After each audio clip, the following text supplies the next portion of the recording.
Hey guys, this is Dave with Audio In, and I finally got my hands on the Kinera Celest Pandamon 2.0, and this is the follow-up to the original Pandamon, which I do own, but I've never actually reviewed it for one reason or another. I do remember right from the beginning feeling like it was just a little too vocal forward or intimate for my liking. However, I did kind of like its smoother treble presentation, albeit a little too smooth. So what does the Pandamon 2.0 do differently, and can it compete in today's market? Well, those are the questions I'm hoping to answer. We have a lot to talk about, so let's get started.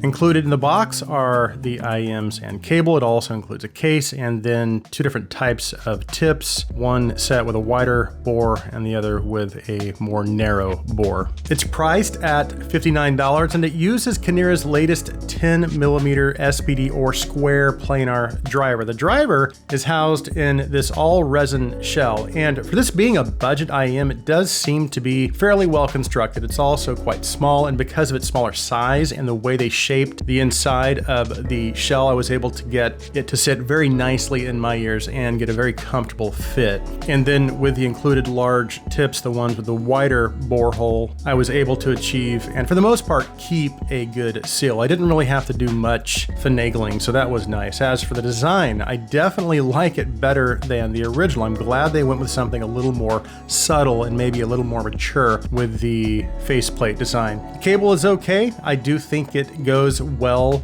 with the aesthetics of the IEMs. It does feel a little plasticky, but I think it should hold up nicely. And really the main things for me are that it's manageable, it's easy to roll up and store, and that it doesn't easily tangle. And for the most part, it does check all of those boxes. The reality though is at this price point, you can't really expect much more than that. And honestly, I do really feel like when you look at the package as a whole, so the build quality, the design, and the included accessories, it's all quite good considering, again, that it's only $59.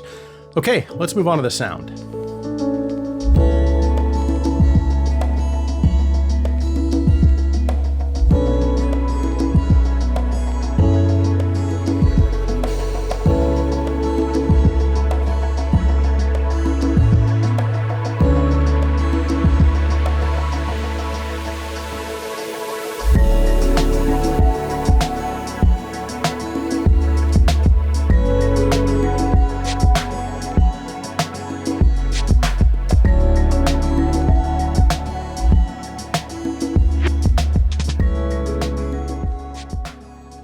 So the general presentation of the Pandamon 2.0 is what I would call maybe a mild V shape with some warmth, but with the focus being on the upper mids. And that's very similar to the original. And its bass is less sub-bass focused and more mid-bass focused, again, also a characteristic of the original. But the two questions I asked in my introduction of the video were, what is different or improved with the Pandamon 2.0 over the original?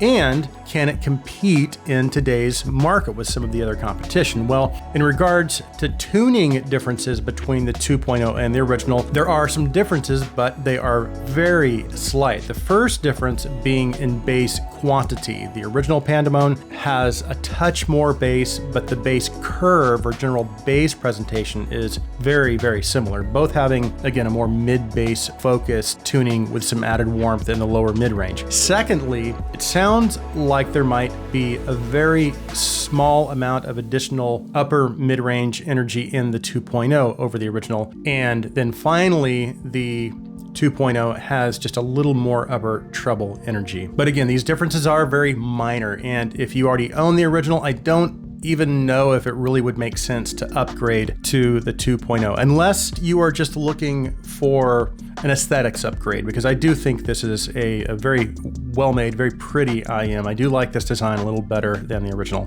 But let's go ahead and break the sound down, and we'll start with the bass. So again, the bass is mid-bass focused, so the presentation is going to highlight slam and punch over sub-bass rumble. Not that there is no rumble, there is, it's just not the focus, and it's maybe just lying a little more below the surface. The positive aspect of this approach is that kick drums are going to have nice amounts of impact and thump, and male vocals or any instruments that land there are going to sound nice and rich. But one of the downsides is that there is also some bass bleed into the mids, so it's not super controlled in that transition right there, and it can lack clarity in the mids and low mids at times. And as I always say, at this price point, that is a very common issue and really not surprising at all. And then as you move into the mids and the upper mids, again, there is a small dip. It is a little bit of a V shape, so you've got a little bit of a dip before you begin the rise into the upper mids, and that can sometimes cause vocals and instruments to border on maybe sounding a touch unnatural. It's really not that bad. I've heard lots of other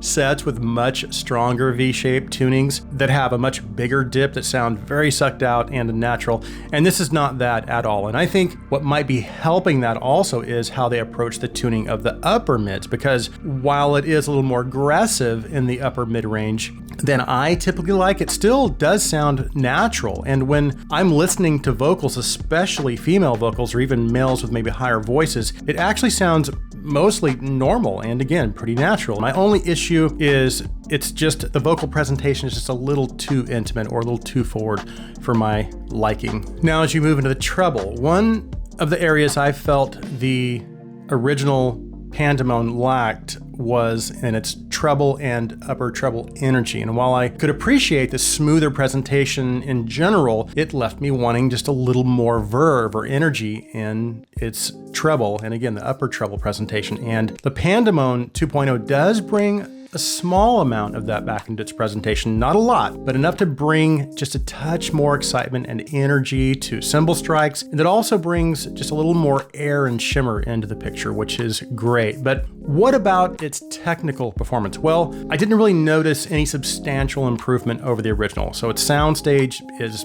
okay, it has pretty good width. And as far as the left to right instrument placement or the positional cues, they are pretty good, but the forward depth and instrument layering and detail are really honestly just about what you might expect at this price point. Nothing really that great. Good for the price, but again, still what you might expect around this $59 price point. So I would say it's basically about on par with much of the competition between $50 and $70, but not really able to compete with some of the better IMs around $100, like the Magic 1, the A500, Aria 2. And in terms of straightforward tuning, I would still have to give it to the Keyfine Delcy and nice HCK Jayalai Karat. Both of those are just a little closer to my tuning preference and are just a little more natural sounding in the mid-range, in my opinion. So if you already own the original, while I do feel like they've made some slight improvements in the upper mids and treble, I honestly don't know if these improvements really are significant enough to justify upgrading. And as for whether I can recommend the Pandamon 2.0, I do think there are those out there that would find this to be an enjoyable set, but just know this is more of a niche type of tuning, so it may not be for everybody. So if you are in the market for a budget set with a warm vocal forward tuning that is actually really well made and beautifully designed, it's also nicely accessorized, then maybe the Pandamon 2.0 is something you might want to take under consideration. So that concludes my review of the Kinera Celest Pandamon 2.0. Thanks so much for taking the time to watch. If you like my content, please take a second and hit that subscribe button. Also, if you would, please like this video, please share this video. I hope you guys have an awesome day.